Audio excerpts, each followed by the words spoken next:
Good evening friends, we start our Hindu discussion of 13 of अगस्त। तो हम 30 अगस्त का हिंदू डिस्कशन स्टार्ट करते हैं। वीडियो लंबी हो सकती है तो उसे 1.25 करके 1.5 करके आप देख सकते हैं। वीडियो लंबी क्यों होती है? क्योंकि हमारी जो अप्रोच रहती है वो करंट प्लस और बेसिक को एक साथ मिलकर पढ़ने की रहती है। तो उससे क्या होता है कि मेंस आंसर राइटिंग लिखने की अप्रोच डेवलप होती है, इसलिए वीडियो लंबी होती है। वरना जो हिंदू हिंदू पढ़ना हो तो 30 मिनट्स में कंप्लीट या 15 मिनट्स में कंप्लीट हो सकता है, पर जो अप्रोच रहती है जो हम एक्सट्रैक्ट करते हैं। फ्रंट पेपर पे न्यूज़ आती है, नीति आयोग ने बोला है कि कुछ टैक्स बेनिफिट दिया जाए ताकि जो मोनेटाइजेशन हम गोल हम अचीव करना चाहते हैं वो ईजी हो पाए।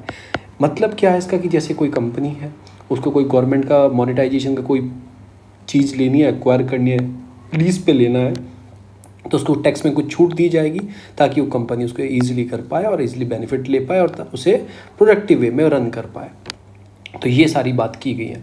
किस बेसिस पे किया जाएगा? वो एक इन्वेस्ट मॉडल होता है, उस बेसिस पे किया जाएगा।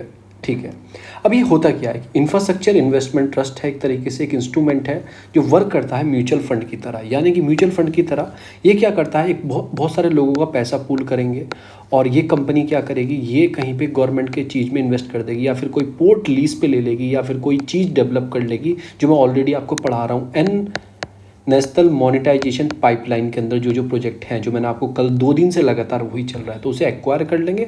लोगों का पैसे जैसे जैसे प्रॉफिट ये कमाएंगे वैसे वैसे लोगों को उनके हिसाब की शेयर के हिसाब से लोगों को देते रहेंगे। तो एक म्यूचुअल फंड की तरह ये काम करती है। तो यही म्यूचुअल फंड करता है, सम ऑफ द मनी वो नंबर ऑफ द इन्वेस्टर उसमें इन्वेस्ट करेंगे और पर्टिकुलर चीज़ में पैसा एक जगह इन्वेस्ट कर दिया जाएगा। ठीक है, जो मैं आपको बता रहा हूँ, डिविडेंड मिलेगा उन लोगों को, इन्वेस्टर जो होंगे उनको बाद वापस डिविडेंड दिया जाएगा उनके प्रॉफिट के हिसाब से। जो मिनिमम इन्वेस्टमेंट होता है, इसके एक आईपीओ निकलता है, initial public offering, like share होते हैं। इनिशियल पब्लिक ऑफरिंग क्यों बोलते हैं? क्योंकि ये मैंने एक कंपनी बनाई और मैं अपने फर्स्ट टाइम शेयर लॉन्च कर रहा हूँ, उसे क्या बोलेंगे? आईपीओ बोलेंगे, इनिशियल पब्लिक ऑफरिंग बोलेंगे। तो वो लगभग ऐसे सम के निकलते हैं और वो इन्वेस्ट किए जाते हैं थ्रू द आईपीओ। पैसा कैसे कलेक्ट करेंगे? ये आईपीओ मार्केट में लोग खरीदेंगे। ठीक है, खरीदने के बाद कंपनी का पैसा आएगा, पैसा ही कहाँ इन्वेस्ट करेगा? ये गवर्नमेंट के किसी फंड में इन्वेस्ट करेंगे। तो ऐसे पूरा ये काम रेगुलेट किया जाता है। अब इंडिया जो इन्विट है, मार्केट इज़ नॉट येट, मतलब कि इतना मैच्योर नहीं है इंडिया में ये वाला मार्केट, इसको डेवलप किया जाएगा। तो स्टॉक एक्सचेंज होता है वो आरबीआई इन्वेस्ट फंड है और इंडिया ग्रिड ट्रस्ट है, तो ऐसे रेगुलेट करते हैं इस तरीके से। इसकी रेगुलेटरी बॉडी कौन है इन्वेस्ट की? इसकी सेबी देखती है, क्योंकि इनिशियल पब्लिक ऑफरिंग है, यानी कि एक तरह से शेयर मार्केट में दिया जाएगा। तो यानी कि इसको क्या कौन देखता है? सेबी इसको रेगुलेट करती है पूरी चीज़ को। तो सेबी रेगुलेशन के अंदर ये कहीं ना कहीं आता है। स्ट्रक्चर कैसा होता है? मैंने बताया लाइक म्यूचुअल फंड ये काम करता है, ट्रस्टी होते हैं, स्पॉन्सर, ये सारी चीज़ इसके अंदर होते हैं। जो ट्रस्टी होते हैं और रिस्पॉन्सिबल रहते हैं, मतलब कि इंस्पेक्शन करने के लिए परफॉर्मेंस कैसे वो कर रहा है। और जो स्पॉन्सर होते हैं और promoter of the company, setup जो करते हैं, ये सारी चीज़ में की जाती हैं। कुछ इन्वेस्ट मैनेजर होते हैं जो चेक करते हैं, पूरी सुपरवाइज करते हैं कैसे पैसा आ रहा है, कैसे लग रहा है। प्रोजेक्ट मैनेजर होते हैं जो रिस्पॉन्सिबल होते हैं, जो प्रोजेक्ट में पैसा लगाया गया वो कैसे लगाया गया। अब इन सब की नीड क्या है? क्योंकि गवर्नमेंट ने एक लॉन्च किया था भारतमाला परियोजना, यानी कि जितनी भी रोड अपनी थी वो डेवलप करनी थी भारतमाला प्रोजेक्ट के अंदर। नॉर्थ साउथ कॉरिडोर हो या ईस्ट वेस्ट कॉरिडोर हो, जो गुजरात से लेकर नॉर्थ ईस्ट तक जाता है, जम्मू से लेकर कन्याकुमारी तक जाता है, फिर दिल्ली से कोई मुंबई के कॉरिडोर हो, जितने कॉरिडोर ये भारतमाला प्रोजेक्ट के थे। और एक सागरमाला भी थी, सागरमाला। जितने भी पोर्ट हैं इंडिया में, जितने भी 13-14 जितने मेजर पोर्ट, सबको कनेक्टिविटी प्रदान करनी थी, बाय रोड के थ्रू कनेक्ट करना था, ताकि जो हमारा पूरा कम्युनिकेशन नेटवर्क है वो अच्छे से डेवलप हो जाए। तो एक ये वाला मॉडल लिया गया था, इन्वेस्ट वाला मॉडल, तब से इसकी मांग बहुत उठने लगी। तो ये बेनिफिट क्या होते हैं कि प्राइवेट सेक्टर इन्वेस्ट करता है किस चीज़ में? इकोनॉमी में इन्वेस्ट करता है। इससे क्या होता है कि पब्लिक राइज फंड होगा, एनएचआई के हाईवे डेवलप होंगे, और भी इंफ्रास्ट्रक्चर हो सकते हैं, जैसे नेशनल पाइपलाइन के अंदर है जो इंफ्रास्ट्रक्चर है जो भी डेवलप हो सकते हैं, तो वो और डेवलप होते रहते हैं। तो एनएचआई इन्वेस्ट ऑफर, ये भी गवर्नमेंट की भी थी और प्राइवेट भी आए थे, तो बहुत लोग इसमें आने लगे। तो आपको इन्वेस्ट का मतलब समझ में आ गया। एक तरह का म्यूचुअल फंड है, लोगों की money by initial public offering से पूल करते हैं। पूल करने के बाद पैसा इकट्ठा होता है, उसको इन्वेस्ट करते हैं किसी न किसी प्रोजेक्ट में, और उनके डिविडेंड जो प्रॉफिट होता है वो डिविडेंड के रूप में उनके जितने % शेयर है उनको वापस उस तरह का डिविडेंड मिलता रहता है। तो इनको कुछ टैक्स फेवरेबल बेनिफिट दिए जाते हैं, यानी कि अगर पैसा आप पूल कर रहे हो और गवर्नमेंट के किसी चीज़ में इन्वेस्ट कर रहे हो, इस कंपनी को प्रॉफिट होगा तो इसको टैक्स भी तो देना होगा कंपनी को, जिसको प्रॉफिट होगा, प्राइवेट ओरिएंटेड कंपनी है तो इसको कुछ टैक्स बेनिफिट दिए जाते हैं, यानी कि कुछ टैक्स में छूट दी जाती है, कुछ रिबिट दिए जाते हैं, ताकि ये अच्छे से डेवलप कर पाए। No capital gain tax. Capital gains tax मतलब जैसे अब ये देखो, इन्होंने पैसा लगाया 1 लाख रुपए, इनको 2% देना है, यानी कि 2,000 रुपये देने हैं, ठीक है। तो उसको क्या गेन कर रहे हैं, वो कैपिटल गेन कर रहे हैं पैसा लगा के। जैसे आप बैंक में पैसा जमा करते हो, 1 करोड़ रुपये आपने जमा किया, बैंक आपके एनुअली 7% देगा, यानी कि 7 लाख रुपए देगा, ठीक है। 7 लाख आपको रुपए देगा, तो 7 लाख पूरे नहीं मिलता, उसका कुछ कैपिटल गेन टैक्स के रूप में आपने जो गेन किया उसका टैक्स के रूप में पैसा कटता है। तो वो उसमें कुछ छूट दी जाती है 3 साल तक के लिए, वो गवर्नमेंट के अलग अलग टाइप पे करते रहते हैं। सेफ गार्ड दी जाते हैं इन्वेस्टर को। ये तो कंपनी के हो गए, ये तो कंपनी के हो गए, मैंने जो बताने के दिया। अब इन्वेस्टर को भी सेफ गार्ड दिए जाते हैं, उसको भी बहुत सारी छूट दी जाती है कि फर्स्ट स्पॉन्सर जो होंगे होल्ड करेंगे 50% of invest unit with lock in the period of 3 year. ये क्या बोल रहे हैं, जैसे इन्होंने एक पैसा पूल किया, ठीक है, और इन्होंने बताया कि हम ये प्रोजेक्ट बनाएंगे, इसके लिए हम पैसा पूल कर रहे हैं, लोगों ने इनसे पैसा खरीदा शेयर के रूप में। तो ये बोल रहे हैं कि जो 50% जो पैसा है उसे लॉक कर दिया जाएगा 3 ईयर के लिए, क्योंकि कंपनी भाग जाए बीच में से तो ताकि पैसा ना मारे जाए, तो कुछ पैसा ऐसा करेंगे। सेकंड जो है distributed 90% of the net cash flow. तो ये आपको याद इतना नहीं रखना है, बस आपको इन्वेस्ट का मतलब समझना चाहिए। एक तरह की प्राइवेट एंटिटी है, पैसा पूल करती है लोगों से और इन्वेस्ट करती है गवर्नमेंट के इंफ्रास्ट्रक्चर में या कोई भी इंफ्रास्ट्रक्चर हो, इस टाइप की होती है। What are the infrastructure investment trust, जिसकी फुल फॉर्म है, फुल फॉर्म क्या है, IN, इसका V हो गया और इसका VI हो गया इसका, और इसका T हो गया ट्रस्ट। तो ये सारी तरह से इंफ्रास्ट्रक्चर इन्वेस्टमेंट ट्रस्ट ये है। एक म्यूचुअल फंड है, मैंने आपको बताया directly invest small amount of money from possible individual collect करके और उसे कहीं ना कहीं किसी पोर्शन में अप्लाई करती है। मॉडिफाई वर्जन करना हो, ये मॉडिफाई वर्जन है रिट का, REITS का एक मॉडिफाइड वर्जन है। REIT में आगे बताऊंगा, ये आएगा। रियल इस्टेट इन्वेस्टमेंट ट्रस्ट थी, इसका एक मॉडिफाइड वर्जन है, design to suit specific circumstances in the infrastructure sector. Similar है रिट की तरह, but invest in the infrastructure project such as the road, highway that take some time to generate a steady cash flow. कुछ time लगता है पैसा आने में वापस, क्योंकि आज आप हाईवे बनवाना स्टार्ट करोगे तो आज से पैसा नहीं आएगा, तब कंप्लीट होगा, रोड टैक्स आप कलेक्ट करोगे, उस पर टोल कलेक्ट करोगे, तब डेवलप होता है। पर तो ये सारा एक तरह से इसी बेस पे चलता है, तो रिट कहीं ना कहीं इनसे सिमिलर है। उसके बाद क्या होता है कि रियल जो स्टेट इन्वेस्टमेंट ट्रस्ट क्या है, ये भी म्यूचुअल फंड की तरह है, ठीक है। That invest the real estate, ये इन्वेस्ट बस रियल इस्टेट में करती है, ठीक है। Similar does not go to further, उसके बाहर नहीं जाती है। जैसे ये तो अपनी कहीं भी डेवलप जा सकती है, जो इन्वेस्ट है वो कहीं भी इन्वेस्टमेंट कर सकते हैं, गवर्नमेंट किसी प्रोजेक्ट में, रोड में, रेलवे में, किसी भी चीज़ में, पर इसका नाम ही रियल इस्टेट है, तो ये रियल इस्टेट में जाती है, उसके बाहर ही कहीं नहीं जाती। Real estate in the sense कि कोई प्रॉपर्टी बन रही है, कोई आपके बड़े बिल्डर प्रॉपर्टी बना रहे हो, लोगों का पैसा पूल करेंगे और वो प्रॉपर्टी बना देंगे, उनके हिसाब से या तो उन्हें फ्लैट दे देंगे या फिर वो उसको प्रॉफिट कमा के उनको वापस कर देंगे। तो ये होता है कि share of the property soon the appropriate share income from that come to the deduction of appropriate share of the experience. मतलब जो मैंने आपको बताया, जैसे प्रॉफिट होगा वो वापस डिविडेंड के रूप में उनको वापस कर दिया जाएगा। It likely to grow of the person pooling the money, मैंने वही कहा ना, पूलिंग करते हैं मनी, लोगों की मनी लेते हैं together by the real estate, चीज़ खरीद के, और लार्ज स्केल उसमें रेगुलेट किया जाता है। तो सारी चीज़ यही रहती हैं। वाई नीड इन्वेस्ट और रिट की हमें ज़रूरत क्यों है, क्योंकि इंफ्रास्ट्रक्चर डेवलप करने के लिए, रियल एस्टेट को डेवलप करने के लिए तो हमें इन सब चीज़ों की डेवलप है। डेवलपिंग इकोनॉमी है हमारी, तो कहीं ना कहीं इस पे काम चलता रहता है। वेल डेवलप इंफ्रास्ट्रक्चर सेटअप जो करते हैं वो इसी टाइप की हम चीज़ों से किया जाता है, ठीक है।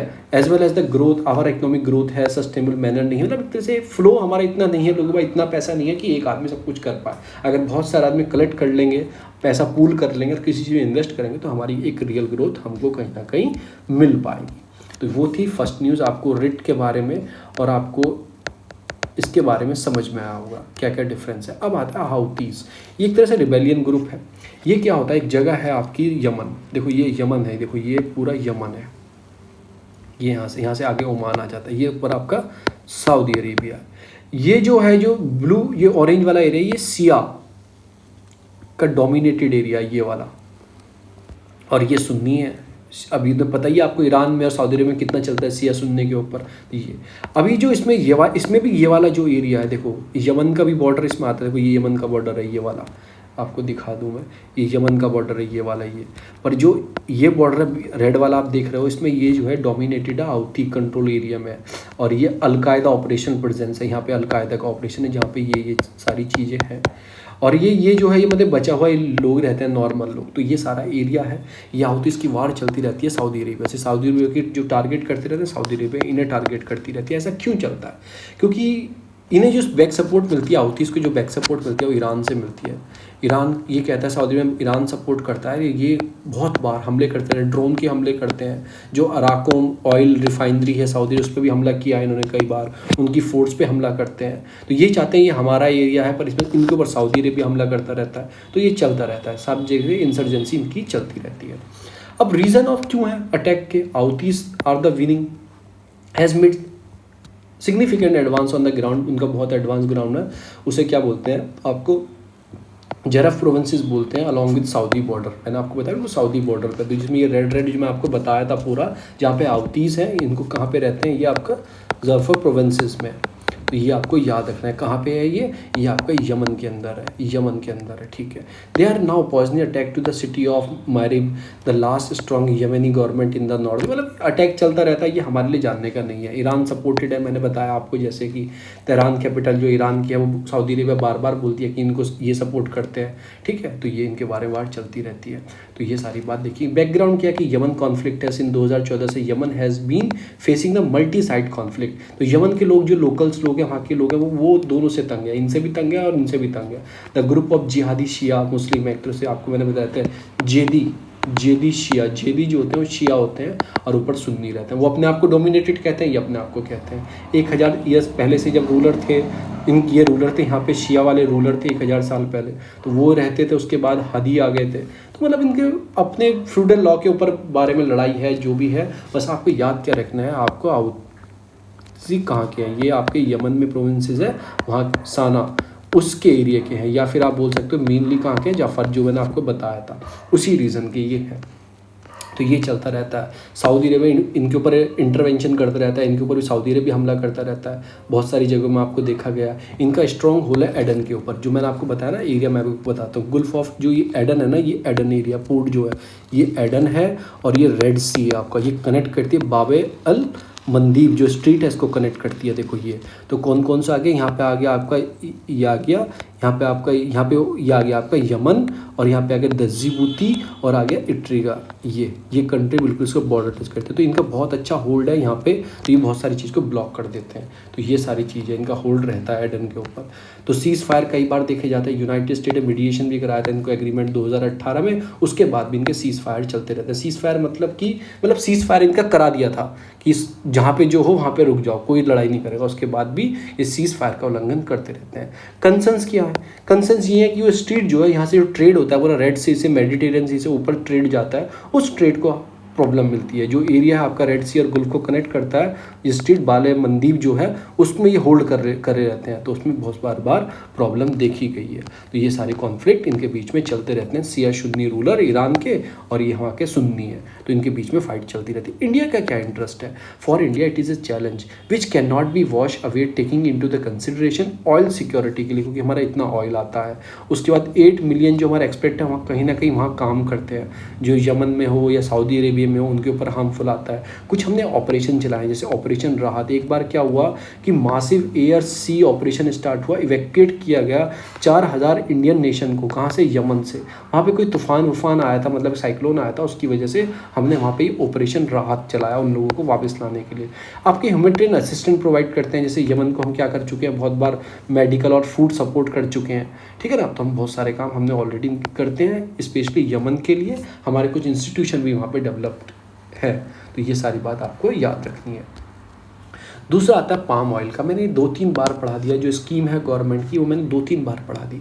तो गवर्नमेंट क्या चाहती है, जो पाम ऑयल है उसका प्रोडक्शन बढ़ाना है इंडिया में, ताकि हम जो इंपोर्ट करते हैं 55% जो इंपोर्ट करते हैं, मतलब कि हमारे जो खाना है, खाने में 55% जो एडिबल ऑयल है वो कहीं ना कहीं पाम ऑयल का यूज़ किया जाता है, और भी चीज़ों में। तो हमें क्या करना है, पाम ऑयल का प्रोडक्शन बढ़ाना है। पर इसमें क्या बोला गया कि डिजास्टर, जो कुछ इकोनॉमिस्ट हैं उन्होंने बोला है कि पाम ऑयल का प्रोडक्शन बढ़ाने से, क्योंकि स्पेशल हमें नॉर्थ ईस्ट रीजन में या फिर हमें अपना अंडमान निकोबार एरिया में इसका प्रोडक्शन बढ़ाना है, ताकि हम डिपेंडेंट अपनी कंट्री पे हो जाए। पर जो हमारे इकोनॉमिस्ट हैं उन्होंने बोला बहुत बड़ा डिजास्टर आ सकता है, बहुत बड़ा चेंज आ सकता है एनवायरनमेंट में, यानी कि जो फ्रेजिलिटी है नॉर्थ ईस्ट के अंडमान निकोबार की वो खत्म हो सकती है इस मिशन से, जो मिशन गवर्नमेंट लेके आई है, national mission of edible oil palm करके। तो इन्होंने कुछ स्टेप बताया, क्योंकि नॉर्थ ईस्ट जो एरिया है, एक्सपर्ट बोलते हैं, पॉलिटिव वोन किया है कि नॉर्थ ईस्ट जो अंडमान की आइलैंड है बहुत फर्टिलाइन है, इस कारण डिस्ट्रॉयर हो सकते हैं। कुछ कम्युनिटी ऑनरशिप है, जो ट्राइबल एरिया वो जा सकती है, जो वाटर ग्रिजलिंग मोनोकल्चर क्रॉपिंग है वो कहीं ना कहीं बहुत पीछे जा सकती है, क्योंकि सब स्मॉल फार्मर है। तो ये सारे कुछ चीज़ें हैं जो आप ये स्कीम लेके आए हो मेघालय में, वहाँ के एमपी ने बोला है जो आपके बायोडाइवर्सिटी हॉट स्पॉट है, इकोलॉजी है, वो कहीं ना कहीं ख़त्म हो सकती है। और जो इन्वेजन स्पीसीज आ जाएगी, ये तो उस रीजन का है नहीं ना, पाम ऑयल उस रीजन का है नहीं, तो एक तरह से पूरा इकोलॉजिकल डिजास्टर आ सकता है। आप कुछ कंपनी को बेनिफिट देना चाहते हैं, जैसे अडानी और पतंजलि हुआ, यही खरीदेंगे उनसे, तो ये इनको आपने दिया है कि इनसे जो पाम ऑयल लगाएंगे आप खरीदो, तो आप कुछ कंपनी की बेनिफिट के चक्कर में इन पूरी जो एरिया की डिस्ट्रॉयरनेस आप कर दोगे। वहाँ का वो प्लांटेशन भी नहीं है, वो पूरी इकनॉमी को, वहाँ की इकनॉमी को फर्टिलाइजिलिटी जो है एक तरह से इन्वेजन स्पीसीज के रूप में ये आ जाएगा, मतलब कि उस एरिया का है नहीं, उस एरिया के लिए खतरनाक हो जाएगा। और भी कुछ पॉइंट है, आगे बताऊंगा उसमें क्या क्या प्रॉब्लम इसके अंदर है। Issue with oil palm cultivation India, क्या क्या इशू है? एक तो इम्पैक्ट ऑन बायोडाइवर्सिटी, आपको पता ही है, एग्रीगन हो जाएगी, आपको सारे पेड़ पाड़ काट देंगे, लोगों को अच्छा पैसा मिलेगा इसको उगाने में, तो लोग क्या करेंगे, एग्रीगन हो जाएंगे। मतलब कि एग्रीगन मतलब वो नहीं, मतलब कि सब खेती करने लगेंगे, जुड़ जाएंगे, इंक्रीज कर देंगे ऑयल प्रोडक्शन का, तो उसके लिए डिक्लाइन हो जाएगा बायोडाइवर्सिटी का, सब जगह इसी के पेड़ लगाने स्टार्ट कर देंगे जब गवर्नमेंट सपोर्ट कर रही है, पैसा अच्छा मिल रहा है। तो ये सारी चीज़ है। जो नॉर्थ ईस्ट जो रिकोगनाइज है होम ऑफ 850 बर्ड स्पीसीज, अब आप वहाँ बर्ड स्पीसीज क्यों आती है? क्योंकि वहाँ पर सिट्रस फ्रूट, खट्टे फ्रूट, इन सब चीज़ को लगाया जाता है, एक तरह से होम बोला जाता है मेडिटेशनल प्लांट का, और हर्बल रेयर प्लांट बहुत पाए जाते हैं, हर्ब्स जो है वहाँ पे, तो कहीं ना कहीं वो खत्म हो जाएंगे, तो वो बर्ड स्पीसीज जो माइग्रेटिंग बर्ड स्पीसीज आती हैं वो भी नहीं आएंगी। और वहाँ पे above all 51 types of forest है, मतलब ये मानो एक टाइप के फॉरेस्ट नहीं, 51 टाइप के फॉरेस्ट है, लोकलाइट देखोगे तो वो सारा कहीं ना कहीं खत्म हो जाएगा। नॉर्थ ईस्ट की कोई रिच बायोडाइवर्सिटी है उसको हार्म हो जाएगा। फिर जो पाम पॉलिसी है डिस्ट्रॉय कर देगी रिचनेस ऑफ द रीजन को ख़त्म कर देगी। आपने देखा होगा प्रेजेंस जो इन्वायरमेंट है, बायोडाइवर्सिटी इंडोनेशिया श्रीलंका की already start putting restriction on palm oil tree plantation. आप खुद देखो ना, जिस कंट्री में ये इनका प्रोडक्शन होता है, इंडोनेशिया श्रीलंका, वहाँ की जो गवर्नमेंट है खुद ही रिस्ट्रिक्शन लगाने लगी, जो पाम ट्रीज हैं उनको मना करने लगी। वाटर पॉल्यूशन हो जाएगा, एडवर्स इम्पैक्ट पड़ेगा कंट्री के बायोडाइवर्सिटी पे, उससे इंक्रीज हो जाएगा वाटर पॉल्यूशन में। जब बायोडाइवर्सिटी बेकार तो पानी भी खराब हो जाएगा। क्लाइमेटिकल चेंज इफेक्ट आ जाएंगे, फॉरेस्ट कवर है, सिग्निफिकेंस इंप्लीकेशंस ऑन फॉरेस्ट की इंक्रीज करते हैं, कार्बन इमिशन में जो लेवल है उसको क्या इंक्रीज हो जाएगा, कॉन्ट्रीब्यूशन क्या होगा कि क्लाइमेटिकल चेंज होगा, तो ये सारा उसमें प्रॉब्लम आ सकती है। तो इन्होंने सारी ये बताया, इनिशियल स्टेट में सपोर्ट मिलेगी, क्रॉपिंग रिजल्ट आएगा, मेजर बहुत सारी चीज़ मिलेंगी, पर एक लॉन्ग टर्म बाद आप क्या देखोगे, वहाँ पे बहुत बड़ी प्रॉब्लम आ जाएंगे। Against the community of sustainable agriculture, ये अगेंस्ट भी है सस्टेनेबल के एग्रीकल्चर के। क्यों अगेंस्ट है? क्योंकि आप देखो ना बायोलॉजिकल डाइवर्सिटी लॉस हो रही है, तो अगेंस्ट ही माना जाएगा। जो आपका मिशन है making agriculture more productive, sustainable, remunerative, climatical resilient bye promoting the location specific, जो आपका मिशंस है इस पे भी कहीं ना कहीं इफेक्ट पड़ेगा, ठीक है ना। तो ये सारी बात उन्होंने बोली है। पाम ऑयल जो मिशन है, instead of aim to achieve the complete transformation of the farming system of the north east, तो पूरी फार्मिंग सिस्टम को चेंज कर देगा अगर आप पर्टिकुलर एरिया में फोकस करोगे। तो ये इन्होंने सारी चीज़ें बोली हैं। देखो खुद सोचो ना, बायोलॉजिकल डाइवर्सिटी लॉस, वहाँ की फूड सिक्योरिटी लॉस्ट है, climatical change effect also started, ठीक है ना, वेदरिंग चेंज हो जाएगा वहाँ का पूरा, जो सस्टेनेबल एग्रीकल्चर है वो तो ख़त्म ही हो जाएगा, ठीक है ना। एग्रियन सोसाइटी बन जाएगी तो वो cutting the plants of the trees, deforestation start हो जाएगा। तो ये सारी प्रॉब्लम कहीं ना कहीं हो सकती हैं। फिर मैं आपको दोबारा रिवाइज कराऊंगा national mission of edible oil and oil plant, ये पोस्ट जीएस पेपर 3 का टॉपिक है।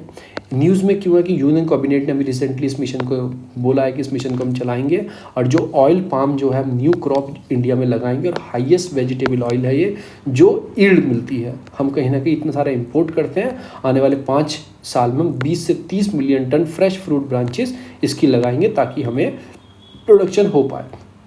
अभी हैवी डिपेंडेंसी हमारी इंपोर्ट पे है, फिर हम क्या बन जाएंगे, इंक्रीज कर देंगे डोमेस्टिक प्रोडक्शन ताकि वो घट के कम हो जाए।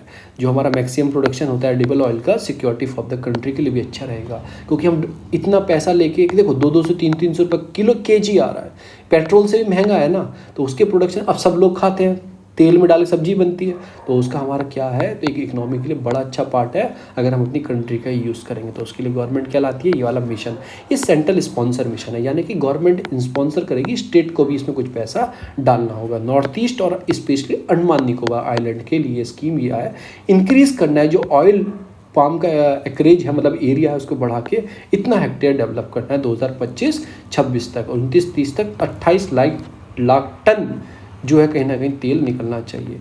First time the centre will give the oil palm farmer की प्राइस एश्योरेंस देंगे कि इतने प्राइस पे ये बिकेगा, ही हम खरीदेंगे। तो फर्स्ट टाइम कुछ एश्योरेंस दिया जा रहा है।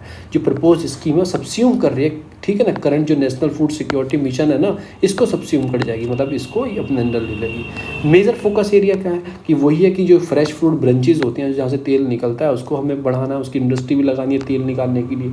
जो क्रूड पाम ऑयल है उसको मतलब कि प्राइस फ्लक्चुएशन ना हो, उसके लिए भी हमें लिंक कुछ ना कुछ करना है। गवर्नमेंट को सब्सिडी प्रोवाइड करेगी, जो वेबिलिटी गैप फंड है वो करेगी, आपको श्योर करेगी आपको इतने पैसे मिलेंगे ही मिलेंगे। ये नहीं है कि आपके पैसे कम कर लिए जाएँ, बढ़ा दिए जाए, तो आपको एश्योरेंस भी दिया जाएगा। तो ये सारी चीज़ उसके अंदर दी जाएंगी। फार्मूला प्राइस रखा जाएगा, कैसे कैसे प्राइस निकाला जाएगा, ये हमारे लिए पढ़ना नहीं है कि एक गवर्नमेंट डिसाइड करेगी। जैसे आपका फेयर प्राइस करती है जो शुगर केन के लिए होते हैं, फिर MSP डिसाइड करती है वो C2SL वाले फॉर्मूले से करती है, A2C2SL वाला फॉर्मूला जो होता है उनसे डिसाइड करते हैं। तो इसके लिए भी कोई ना कोई तरकीब निकाली जाएगी, और जो स्पेशल असिस्टेंस है वो नॉर्थ ईस्ट और अंडमान निकोबार में जो एरिया है वहाँ उनको प्रोवाइडेड किए जाएंगे। बेनिफिट क्या होगा, ऑयल फार्मर डेवलप होंगे, इंक्रीज कैपिटल होगी, क्रिएट एम्प्लॉयमेंट होगी, इंक्रीज इनकम होगी फार्मर की। रिस्क जो फार्मर फेसेस कर रहे हैं, प्राइस नहीं मिल पा रहा है, वो कहीं ना कहीं सिक्योर होगा।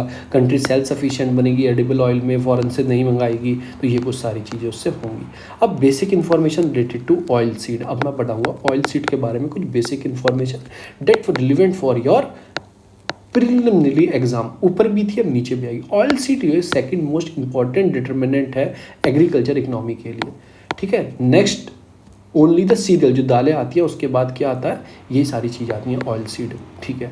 हमने इनके लिए ऑयल सीड के लिए एक मिशन भी स्टार्ट किया था 1990 में, इसको येलो रिवॉल्यूशन दिया गया था। जैसे आपको वाइट रिवॉल्यूशन है दूध के लिए और इन सब चीज़ के, तो येलो मिशन रिवॉल्यूशन किसके लिए था, ऑयल सीड के लिए था। देखो सरसों का तेल निकलता है वो पीला हो जाता है, देखो अगर मोस्ट ऑफ द तेल पीले रहते हैं, तो येलो रिवॉल्यूशन से आप याद रखोगे, उसके लिए स्टार्ट हमने ये भी किया था।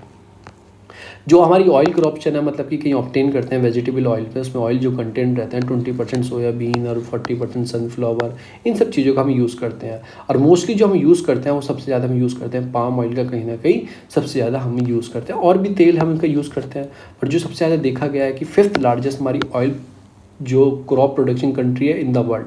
तो आपको याद रखना है जो इंडिया की जो प्रोडक्शन होता है तेल का 5th लार्जेस्ट है, तो आपको फर्स्ट 4 बतानी है कौन सी है कमेंट के अंदर, ठीक है ना। India is also one of the largest importer of the vegetable oil. हम सबसे ज़्यादा फर्स्ट नंबर पे इंपोर्टर हैं बाहर से मंगाने वाले। हम क्यों रहते हैं, हमारी पॉपुलेशन बहुत है, ठीक है ना। और 4th लार्जेस्ट है, 4th लार्जेस्ट मतलब कि 5th लार्जेस्ट है। तो हमसे ऊपर 4 कंट्री और हैं जो अच्छा प्रोडक्शन करती हैं, आपको नाम बताना है, ठीक है, वो आप बताओगे। इंडिया जो है मतलब कि 2/3 ऑफ द टोटल जो एडिबल ऑयल खाते हो, तेल में जो यूज़ करते हो खाने में, वो पाम ऑयल का 2/3 यानी कि 2/3 हिस्सा किसका होता है, पाम ऑयल का ही होता है। और चीज़ों में नहीं, बहुत सारी चीज़ों में इसका यूज़ किया जाता है। India has mark position in the world production of the largest amount of oil seed after China. India is the second largest producer of groundnut. After China के बाद जो हम ग्राउंड नट है, जो मूंगफली है, उसका दूसरे नंबर पे आते हैं, और 3rd प्रोडक्शन में आते हैं आपके रेप सीड का, आफ्टर चाइना एंड कनाडा के बारे में।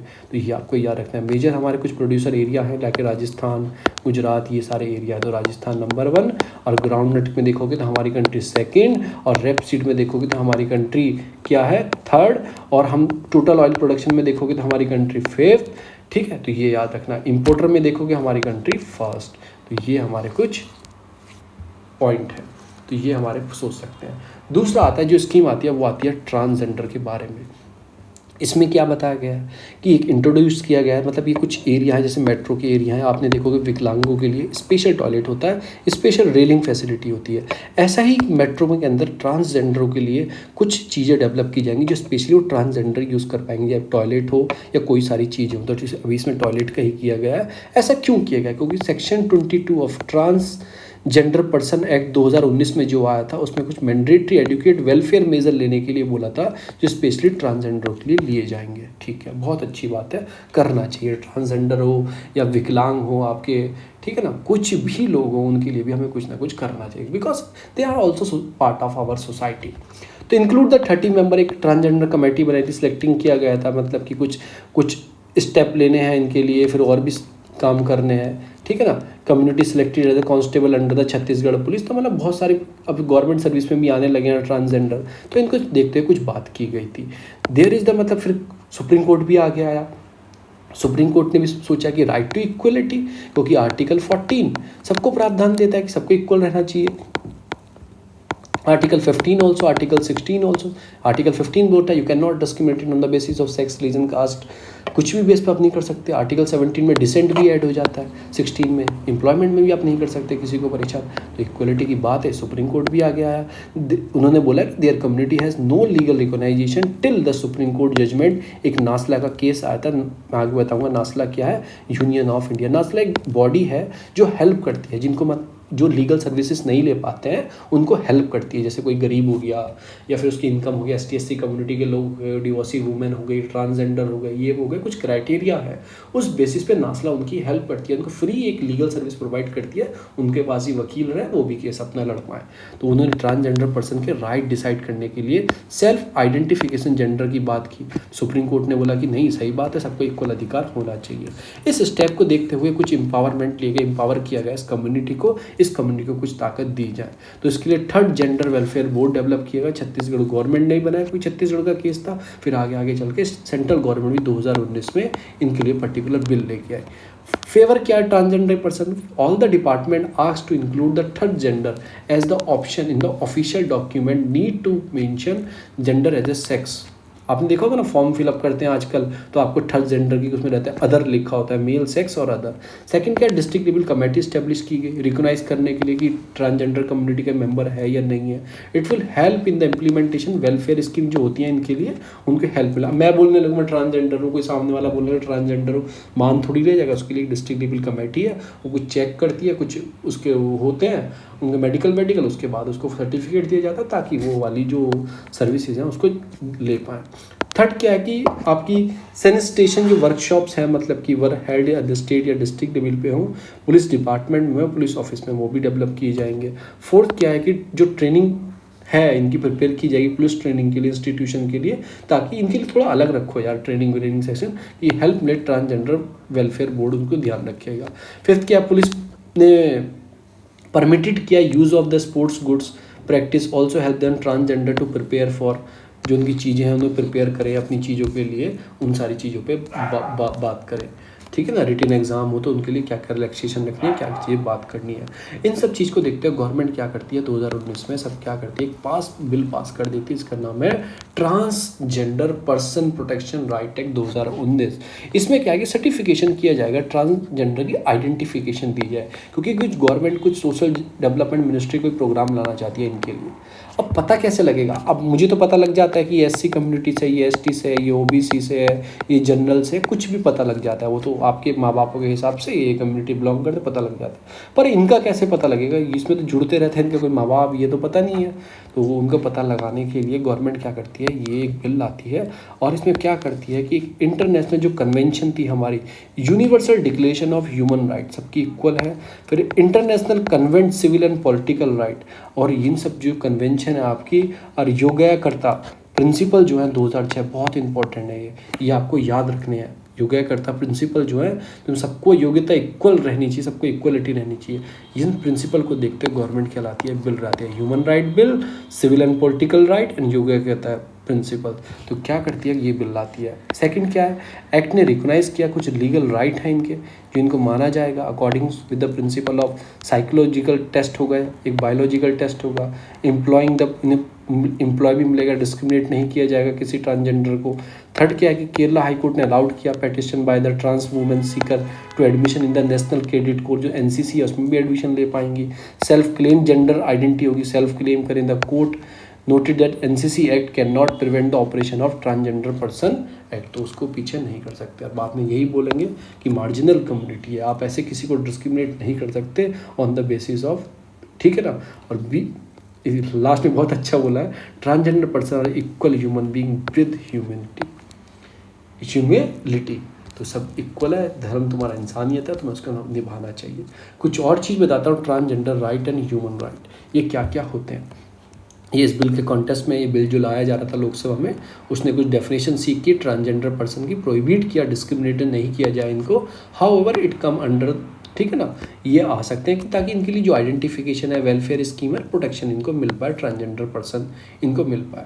2014 का केस मैं आपको बता चुका हूँ, नासला और यूनियन ऑफ इंडिया का केस है कि फंडामेंटल राइट और रिजर्वेशन को प्रोवाइड किया जाए, आइडेंटिफाई किया जाए, इनको सेल्फ आइडेंटिटी दिया जाए विदाउट एनी मेडिकल इंटरवेंशन। मतलब वो बताना चाह रहा है मैं ट्रांसजेंडर हूँ तो मेडिकल इंटरवेंशन नहीं किया जाए। पर इस बिल के अंदर कुछ medical district level committee develop की गई है जो उनको मतलब चेक करके उनको सर्टिफिकेट प्रोवाइड करेंगी। अब डेफिनेशन और आइडेंटिफिकेशन क्या है कि ब्रॉड डेफिनेशन की गई है, ठीक है। Gender does not match with but say who design themselves as a social culture identity, हिजड़ा, ठीक है ना, अरावानी, किन्नर, जोगता, फिर ट्रांसमैन, ट्रांस वुमेन, ठीक है, इंटरसेक्स वेरिएशन, ये सारी चीज़ में डेफिनेशन में ऐड किया गया। जेंडर क्यू तो ब्रॉड बनाया गया डेफिनेशन को, ठीक है, ठीक है। तो ये सारे काम किए गए। Definition not complete like the transman and not defined clearly, तो क्लियर नहीं है पर सबको ऐड किया गया है कि कुछ डेफिनेशन जैसे ट्रांसमैन हो गया, क्या होते हैं ट्रांसमैन, वो डिफाइन नहीं है पर उसमें लिखा गया है ट्रांसमैन, ट्रांस वुमेन, डेफिनेशन को ब्रॉड बनाया गया है। एवरी जो जेंडर होगा ऑब्टेन करेगा आइडेंटिटी सर्टिफिकेशन, पर सुप्रीम कोर्ट ने क्या बोला था, विदाउट एनी मेडिकल आप सेल्फ क्या कर सकते हो, आइडेंटिफिकेशन कर, अपने आप को खुद बोल सकते हो मैं ट्रांसजेंडर हूँ, पर नहीं। बिल के अंदर एक आइडेंटिफिकेशन सर्टिफिकेट देने के लिए कौन ग्रांट करेगा, डीएम रिकमेंडेशन स्क्रीनिंग कमेटी होगी। उसमें क्या क्या होगा, ये वायलेशन कर रहा है सेल्फ आइडेंटिफिकेशन जो मैं आपको ऊपर बताया ही है। एक डिस्ट्रिक्ट लेवल कमेटी होगी, स्क्रीनिंग कमेटी होगी जो चेक करेगी, उसके बाद वो सर्टिफिकेट प्रोवाइड करेगी। वेलफेयर मेजर क्या है इनके लिए सेटअप किया गया, ट्रांसजेंडर काउंसिल बनाई गई है, ठीक है। कुछ direct centre state government provide करेगी वेलफेयर स्कीम, ट्रांसजेंडर को प्रोहिबिट किया जाएगा डिस्क्रिमिनेशन पे, कहीं भी स्कूल हो, एजुकेशन हो, एम्प्लॉयमेंट में, हेल्थ केयर में। बट वही मैं बोलूँगा कि डिमांड जो वेलफेयर स्टेट का वो ब्रॉड एज वेल एज है, फेल हो गया रिकोगनाइज करने में राइट को, जो जो जो जो मैरिज के, डिवोर्स के, अडॉप्शन के राइट इनके नहीं बताए, इनहेरेंट के राइट टू इनहेरेंसी, कुछ राइट इन्होंने छोड़ दिए इसके अंदर, जैसे इनका डिवोर्स कैसे करना है, इनका मैरिज कैसे करनी है, अडॉप्शन इनको किसी को करना है तो कर सकते हैं, नहीं कर सकते हैं।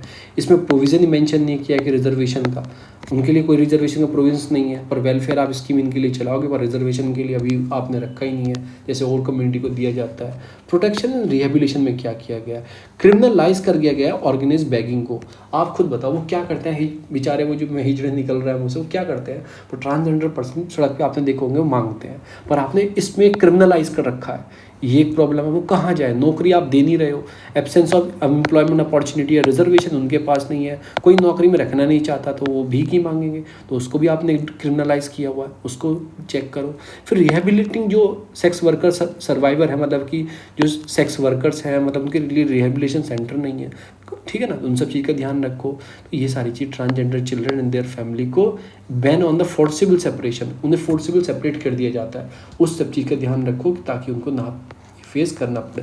प्रोवाइड करो up to 2 year imprisonment and a fine offensive against the जो ट्रांस पर्सन है, अगर उसके अगेंस्ट कोई ऑफेंसिव होता है या सेक्सुअल उसके हरिसमेंट उसके साथ हुआ है, कुछ क्रिमिनल ऑफेंसेस हुआ है, एटलीस्ट 2 साल की सजा आप इंसान को दो जो करता है। इन द करंट लॉ में on the rape the provision gender specific, ठीक है ना, जेंडर स्पेसिफिक है, महिला के साथ हुआ या मैन के साथ हैरेसमेंट हुआ, वो जेंडर स्पेसिफिक है, पर ट्रांसजेंडर पर्सन के लिए कोई ऐसा क्रिमिनल लॉ नहीं है पर्टिकुलर उन्हीं के लिए हो। अगर इनके साथ ऐसा होता है तो आपको कोर्ट ये करेगी, तो उनके लिए कुछ ऐसा पर्टिकुलर नहीं है। उनके लिए जो बैगिंग करते हैं, भीख मांगते हैं, वो सड़क पे क्रिमिनलाइज है, वो नहीं मांग सकते। ये सारी चीज़ें उनके लिए की गई हैं, ठीक है। और आपको याद रखना सेल्फ आइडेंटिफिकेशन नहीं कर सकते, उसके लिए DM on the recommendation of DM certificate provide करेगा on the recommendation of steering committee.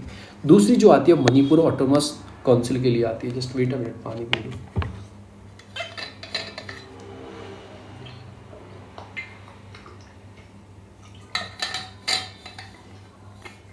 दूसरी जो आती है मणिपुर ऑटोनॉमस काउंसिल के ऊपर आती है, ठीक है। इसमें फ़ंड मिसयूज़ ये वो हमें कुछ नहीं पढ़ना, क्या फंड का मिसयूज़ किया ये जाने, इनके कहानी जाने। हमें जो पढ़ना है शेड्यूल और ट्राइबल एरिया जो है, जो 5th शेड्यूल और 6th शेड्यूल के अंदर कहीं ना कहीं आते हैं। आज मेरी कोशिश, देखो टॉपिक तो बहुत बड़ा है, कोशिश ही रहेगी कुछ प्री के और कुछ मेन पॉइंट आपको बता दूँ at least when you read the chapter of, जब आप पढ़ें ये चैप्टर पॉलिटी के अंदर आपको क्लियरेंस लाइक आइडिया फॉर्मेशन रहे, और इससे बहुत सारे क्वेश्चन भी सॉल्व हो जाएंगे आपके प्री और मेंस के। 2 शेड्यूल हैं जो एंटाइटल करते हैं, डील करते हैं किस control and the management of schedule and the tribal area. There is a difference between the schedule and the tribal area, ये याद रखना। ट्राइबल और शेड्यूल एरिया में कुछ बहुत सारी चीज़ आती हैं। एक 5th शेड्यूल है हमारे पास, एक 6th शेड्यूल है हमारे पास।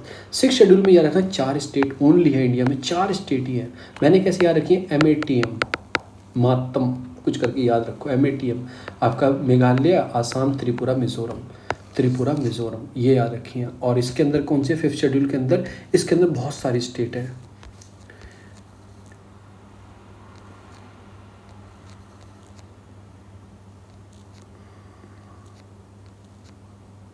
इसके अंदर बहुत सारी स्टेट है, सॉरी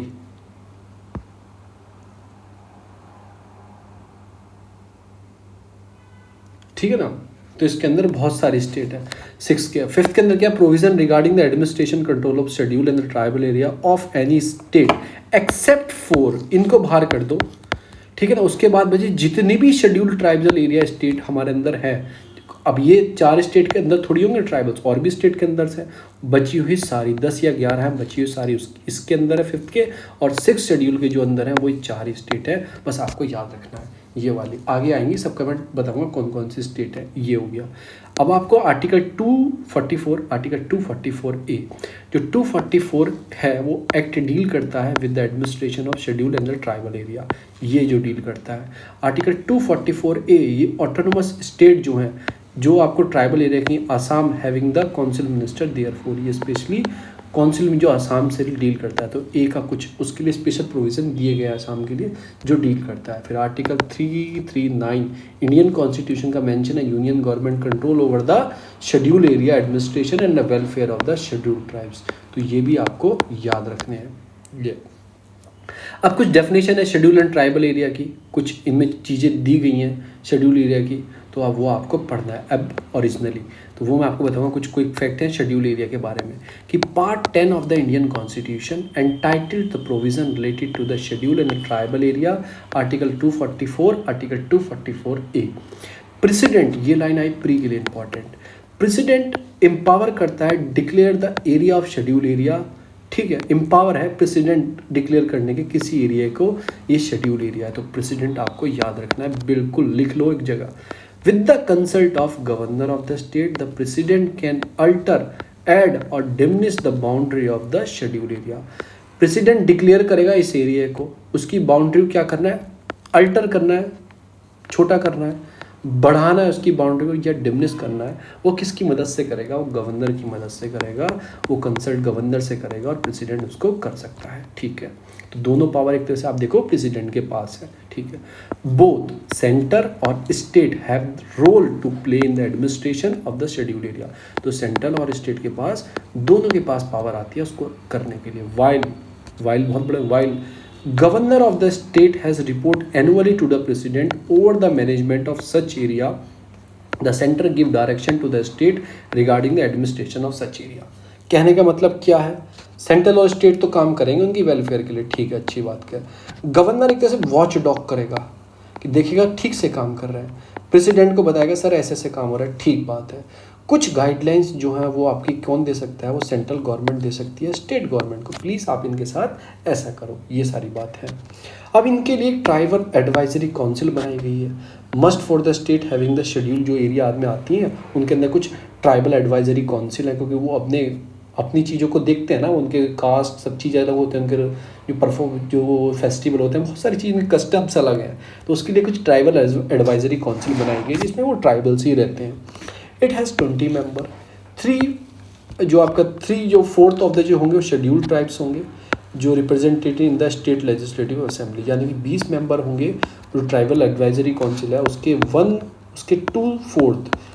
2/4 जो मेंबर होंगे वो आपका कौन होंगे, वो रिप्रेजेंटेटिव रहेंगे कहाँ पे रहेंगे, मतलब कि रिप्रेजेंटेटिव कहाँ पे रहेंगे, जो स्टेट की असेंबली है। कहने का मतलब क्या है, आप ये याद रखो 40 मेंबर हैं, 20 मेंबर हैं, इसके 2/4 आप निकालोगे तो ये 3/4, सॉरी मैंने 2/4 लिखा है, 3/4 इसका आप निकालोगे 15 ये लोग कहाँ पे रहेंगे, जो स्टेट की असेंबली है उसके अंदर रिप्रेजेंट रहेंगे, मतलब उसके अंदर रहेंगे एज ए MLA बन के, ठीक है।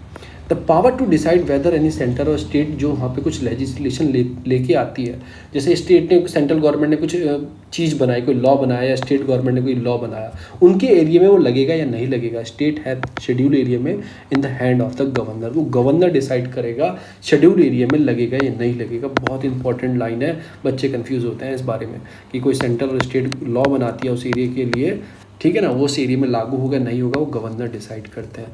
गवर्नर कैन ऑल्सो रिपील और amend any law with the respect of state have schedule area but only the ancient, मतलब कि ancient by the president of India. कोई भी लॉ है वो गवर्नर तो बोलेंगे लगेगा या नहीं लगेगा, वो देखेंगे, उनके हैंड में रहेगा। गवर्नर क्या है कि कोई लॉ ऑलरेडी लग रहा है उनके एरिया में, उसको ख़त्म कर सकते हैं, अमेंडमेंट कर सकते हैं, वो किसकी एसेंट से कर सकते हैं, वो प्रेसिडेंट की एसेंट से कर सकते हैं। थोड़ा कन्फ्यूज़न है आपको, पर समझ में आएगा, एक दोबारा पढ़ोगे बिल्कुल लोकल जाके। द फर्स्ट कमीशन रिपोर्ट भी रखी गई 1960 के, हेडेड बाय द UN देवर, उन्होंने हेडेड किया था। 10 स्टेट है, शेड्यूल 5 में आती हैं, जो मैंने आपको ऊपर बताया था। शेड्यूल 6 में तो 4 आती हैं। 10 कौन कौन सी, आंध्र प्रदेश, छत्तीसगढ़, गुजरात, हिमाचल प्रदेश, झारखंड, मध्य प्रदेश, महाराष्ट्र, उड़ीसा, राजस्थान और तेलंगाना, ये सारी स्टेट इसके अंदर कहीं आती हैं। कुछ क्राइटेरिया है, शेड्यूल एरिया ऐसे नहीं होता कोई भी उठा के शेड्यूल एरिया बढ़ दो, कुछ क्राइटेरिया सेट है कि प्रोमिनेंट ट्राइबल पॉपुलेशन होनी चाहिए, when the tribal people are majority in the area, ठीक है ना, कॉम्पैक्टनेस होनी चाहिए, रीजनेबल साइज होना चाहिए एरिया का, variable administration entity such the district, block, taluka, ठीक है, इकोनॉमिकल बैकवर्डनेस होनी चाहिए area compare to the neighbour area, ठीक है, तो उसको शेड्यूल एरिया घोषित किया जाता है। पूरी स्टेट या पर्टिकुलर एरिया को बना सकते हैं। कुछ और फैक्ट हैं ट्राइबल एरिया के बारे में। 6 शेड्यूल जो मेंशन करता है provision related to the tribal area of 4 state, जो मैंने आपको बताया ही था, ये इंपॉर्टेंट चीज़ है। जो साइजेबल अमाउंट है ऑफ ऑटोनोमस की has been giving to the people belonging to the tribes of the 4 state governing themselves, वो अपने आप को कुछ एरिया जो है वो अपने आप को गवर्न कर सकते हैं। जो ट्राइबल एरिया है इस स्टेट, 4 स्टेट के अंदर, come under the name of the autonomous district. मैंने बताया ना, ये 4 एरिया है, इनमें कुछ ऑटोनोमस डिस्ट्रिक्ट होती है, काउंसिल होती है उनकी ट्राइब्स के हिसाब से। जैसे मेघालय है, मेघालय में आपके कौन से रहते हैं, गैरो रहते हैं, जैंतिया रहते हैं, खासी रहते हैं, ट्राइब्स हैं, तो इनकी अपने अपने एरिया की ऑटोनोमस डिस्ट्रिक्ट काउंसिल है कि गैरो ऑटोनोमस डिस्ट्रिक्ट काउंसिल, ताकि अपने लोग जो गैरो कम्युनिटी के लोग हैं, ट्राइब्स हैं, उनको ये मैनेज कर पाए, उनकी कस्टम ड्यूटी सब देख पाएँ, ठीक है, तो उनके हिसाब से बनाया गया है। जो पावर है ऑर्गेनाइज और रीऑर्गेनाइज करने की ट्राइबल एरिया को ऑटोनोमस डिस्ट्रिक्ट की with the lies with the governor of the state, governor का पावर होती है, he can alter the name the boundary of the tribal area, तो गवर्नर का हैंड इसमें होता है। One autonomous district can have different tribes which can better administration, अपने वो जो चीज़ें हैं वो बेटर एडमिनिस्ट्रेशन कर पाए, ठीक है, बाय द गवर्नर। जितनी भी ऑटोनोमस डिस्ट्रिक्ट है उसमें 30 मेंबर होते हैं, 4 are nominated by the governor, they are performing their duty due to the pleasure of governor. जो 36 होते हैं वो इलेक्टेड किए जाते हैं एडल्ट फ्रेंचाइज, जिसे मतलब कि वोटिंग करा के उनके एरिया में, और 5 साल के लिए किए जाते हैं। There is a separate region council, regional council भी होती है for the each district council, separate regional council, क्योंकि और भी लोग रहते हैं, वो अपने हिसाब से देखिए। Autonomous district council law related, जो लॉ बनाते हैं रीजनल और ऑटोनोमस डिस्ट्रिक्ट काउंसिल, वो असेंट करता है गवर्नर। लॉ किस चीज़ से, लैंड, फॉरेस्ट, सेंट्रल वाटर, जो शिफ्टिंग कल्टीवेशन होती है एरिया में, village administration, inherent property, marriage, divorce, social custom, तो सारे लोग अपने हिसाब से डिसाइड करते हैं। जो उनकी ऑटोनोमस डिस्ट्रिक्ट काउंसिल, एक तरह की मानो उनके लिए पार्लियामेंट हो गई उनकी, जो ऑटोनोमस डिस्ट्रिक्ट काउंसिल होती है, ठीक है। जो टेरिटोरियल जुडिक्शन होते हैं ऑटोनोमस और रीजन काउंसिल के, may or may not have the village council or the court of the trial suit to amend the issue, अपने हिसाब से वो सब चीज़ों को मैनेज करना जानते हैं, अपने हिसाब से वो करते हैं। Such case can also taken over by the high court but only after the specified governor, वो अपने हिसाब से अपनी चीज़ों को रूल करते हैं। अगर कोई केस वो हाई कोर्ट में ले जाना चाहता है, कोई आदमी कुछ हुआ है, तो गवर्नर परमिशन देगा, वो हाई कोर्ट में भी जा सकता है। ये भी कुछ चीज़ें उनके लिए हैं। Central state act does not apply, वहाँ पे अप्लाई नहीं होंगे अनलेस मॉडिफाइड करके और एक्सेप्ट, जैसे मैंने आपको ऊपर बता ही दिया गया। ये 6 शेड्यूल की बात कर रहा हूँ मैं, 6 शेड्यूल का चल रहा है। जो 4 स्टेट है, देखो असम हो गया, वहाँ पे कैसे, नॉर्थ छाछर हिल डिस्ट्रिक्ट हो गई ऑटोनोमस डिस्ट्रिक्ट काउंसिल, आपको Kharbi along district autonomous district council, the Bodoland territorial area district council, ये सारी ऑटोनोमस डिस्ट्रिक्ट काउंसिल। 3 हुई असम में, मेघालय मैंने आपको बताया था खासी, जैंतिया और गैरो। ये हाँ, त्रिपुरा में त्रिपुरा ट्राइब्स के नाम से उनकी है, मिजोरम में चकमा, मारा और लाई, ये करके उनकी ऑटोनोमस डिस्ट्रिक्ट काउंसिल है। अब ये ऑटोनोमस डिस्ट्रिक्ट काउंसिल होती क्या है, इसके बारे में थोड़ा सा मैं एक्सप्लेनेशन और दे दूँ। As per the 6th schedule 4 state मैंने आपको बताया ही, ठीक है, बहुत अच्छी बात है। ये सारी स्टेट है, मैं शेड्यूल एरिया इसके अंदर है, ठीक है। The area fall with in the executive authority of the state and provinces, मतलब एरिया पड़ता तो उसमें, तो उनके लिए क्रिएट किया गया है डिस्ट्रिक्ट काउंसिल और रीजनल काउंसिल उनके लिए बनाई गई हैं।